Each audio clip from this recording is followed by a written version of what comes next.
दोस्तों नमस्कार। NEET UG 2025 का परिणाम आज जारी हुआ है। जारी होने के बाद खंडेला विधानसभा क्षेत्र के एक छोटे से गांव समर्थपुरा का लाडला शुभांशु पारिक का भी चयन हुआ है। शुभांशु पारिक हमारे साथ मौजूद हैं। शुभांशु जी, सबसे पहले तो बधाई हो आपको। Thank you. Shubhanshu ji, NEET UG 2025 में आपका चयन हुआ है। सफलता के लिए क्या क्या किया आपने? सुबह जल्दी उठना पड़ता था 5 बजे, और फिर मतलब सुबह स्टडी कैंप होता है हमारा 7 से 12, तो उसमें जाना पड़ता है। और फिर खाना खाकर 2 बजे से क्लास होती है, 2 से 8:30 तक क्लास जाना पड़ता है। और 8:30 वापस आकर 9:30 से 12 वापस स्टडी कैंप होता है, वो करना होता है। और यही फॉलो किया था पूरी साल। और फिर टेस्ट सीरीज चल गई हमारी जल्दी, तो टेस्ट देने लग, मतलब बायो कैंप था पहले, फिर फिजिक्स को, और ये टेस्ट देने लग गए धीरे धीरे। और जो कमियां थी पहले वो धीरे धीरे कम होने लगी, और फिर एग्ज़ाम आ गया। और अच्छा, सफलता का श्रेय किसको देना चाहेंगे आप? मैं सीएलसी और सीएलसी में आदरणीय बॉस, मेरी फैमिली और सीएलसी के टीचर्स, इन सबको देना चाहता हूँ। आपकी एक बड़ी सिस्टर भी डॉक्टर है, उनके बारे में क्या कहेंगे आप? मेरी बड़ी बहन मुझे मोटिवेट करती थी और बताती थी कहाँ क्या करना चाहिए, और अब कैसे मुझे पढ़ना चाहिए, आगे स्ट्रेटजी कैसी होनी चाहिए मेरी, ये सब वो मोटिवेट करती थी और बताती थी। आपको बता दें कि शुभांशु की जो बड़ी बहन है उनका भी नीट 2021 में चयन हुआ था और इस बार 4th ईयर में है। आपको बता दें कि परिवार में एक खुशी का माहौल बना हुआ है। खुशी के माहौल के बीच हम यहाँ परिवार के लोगों के साथ मौजूद हैं। क्या कहेंगे? हम एक मध्यम वर्गीय परिवार के हैं।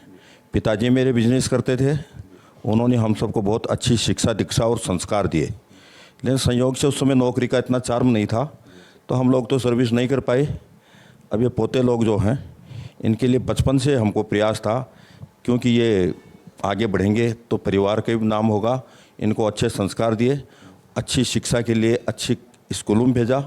उसके बाद जब इन्होंने सीनियर पास किया तो सीएलसी सीकर, जिसके बॉस श्रवण चौधरी जी हैं, वो एक आदर्श पुरुष हैं। उनका और पूरे टीचर्स को हम धन्यवाद देते हैं, और सबसे ज़्यादा धन्यवाद तो हम इस बच्चे को देते हैं। बहुत ही अनुशासित, संयमी, मृदुभाषी, कम बोलने वाला और गौ सेवक। तो ऐसे बच्चे निश्चित रूप से जो अध्ययन करते हैं, एक लक्ष्य बना लिया इसने।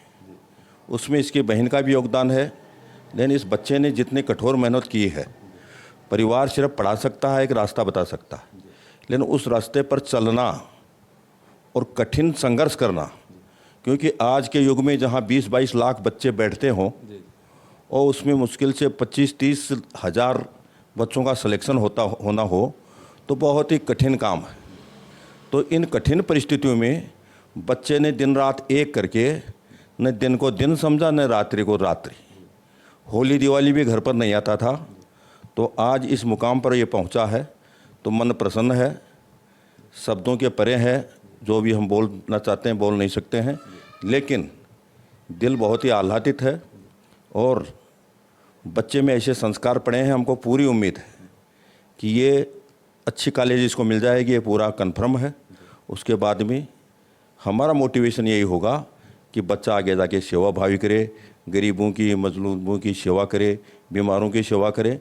परिवार का तो नाम इसमें होता ही है, और आगे चल करके इससे और भी जो छोटे बच्चे हैं वो भी प्रेरित होंगे, और इसके गांव वाले भी प्रेरित होंगे। और हमको बहुत ही खुशी है। इस खुशी के मौके पर बच्चे को पूरा धन्यवाद देते हैं। पूरा परिवार एकजुट होकर के इसके पीछे हम लगे हुए थे। इसकी सफलता के पीछे हम सब लोगों का भी मोटिवेशन है। बराबर इसको समझाते रहते थे। कठिनाइयाँ आती थी तो बताते थे कि विचलित नहीं होना है, क्योंकि संघर्ष करता है वही आगे बढ़ता है। तो इसने संघर्ष किया। कोशिश करने वालों की कभी हार नहीं होती, बिना किए जय जयकार नहीं होती। धन्यवाद।